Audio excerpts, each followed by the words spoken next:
घाटकोपर इमारत दुर्घटनेत 17 जणांच्या मृत्यूला कारणीभूत ठरल्याचा आरोप सुनील शितपवर आहे।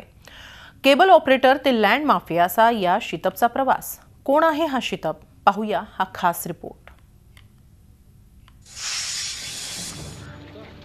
घाटकोपरच्या साई सिद्धी इमारत दुर्घटनेनंतर सुनील शितपचं नाव व्हिलन म्हणून पुढे आलंय।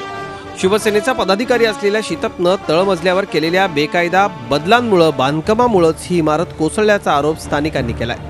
रहिवाशांवर दादागिरी करणारा हा शितप आहे तरी कोण असा प्रश्न सर्वांनाच पडलाय। या शितपचं बालपण फारच गरिबीत गेलं, पण आपल्या मुलांसाठी त्यानं कोट्यवधींची मालमत्ता कमावून ठेवली आहे। आयकर खात्याकडे असलेल्या नोंदीनुसार सुनील शितप आणि त्याची पत्नी स्वाती शितप यांची वार्षिक कमाई सुमारे 50 लाख रुपये आहे। रायगड जिल्ह्यात 2 कोटी 12 लाखांची शेतजमीन, 1 कोटी 19 लाखांचे दागदागिने आणि बँकेच्या ठेवी, मालाड आणि पवई इथं 20 कोटी 50 लाखांच्या व्यापारी इमारती, 2 कोटी 43 लाख रुपये किमतीचे 7 फ्लॅट्स अशी तब्बल 26 कोटी रुपयांची अधिकृत मालमत्ता असणारं हे शितप दाम्पत्य। घाटकोपरमध्ये केबल ऑपरेटर म्हणून त्यानं कमवायला सुरुवात केली।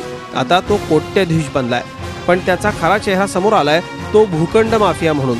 त्याचं ताजं उदाहरण म्हणजे एप्रिल 2017 मध्ये महापालिका कर्मचाऱ्यांना हाताशी धरून घाटकोपर पश्चिमेच्या साईनाथ नगर रोडवरील सुमारे 5000 चौरस फुटांच्या मनोरंजन मैदानावर अतिक्रमण करण्याचा प्रयत्न शितपनं केला, पण स्थानिक नागरिकांनी तो हाणून पाडला। ज्याचं नाव घेतला जातो या विषयामध्ये तो ऍक्च्युअली लँड माफियाचा आहे। त्यांनी काही महिन्यापूर्वी एक 5000 स्क्वेअर फीटचा आरजीपीजी मध्ये स्ट्रक्चर उभा करायचा प्रयत्न केला होता। मी स्वतः तिथे गेलो होतो आणि ते हाणून पाडलं।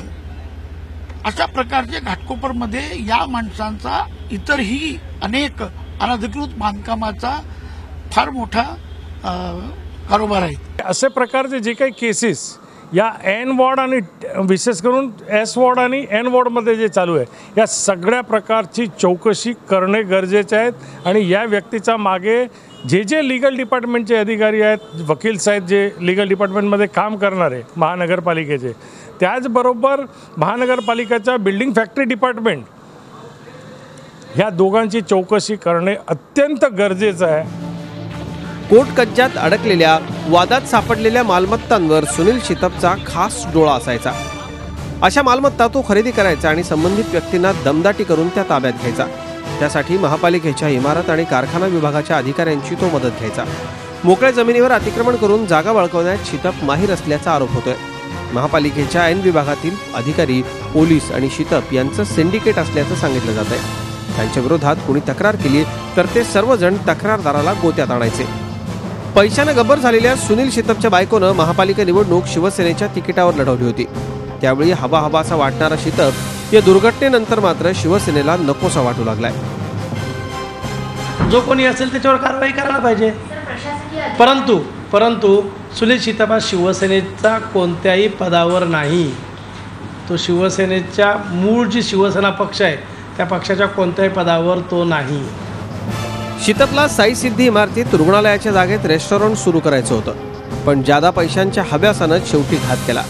असे अनेक सुनील शितप मुंबईच्या प्रत्येक भागात विविध राजकीय पक्षांनी जन्माला घातलेत आणि महापालिकेनं देखील ते पोचलेत। मुंबईत हलगर्जीपणामुळे इमारत कोसळल्याची ही काही पहिली घटना नाही। अशा दुर्घटना दरवर्षी घडतात, फक्त इमारतींची नावं बदलतात आणि बळींचीही।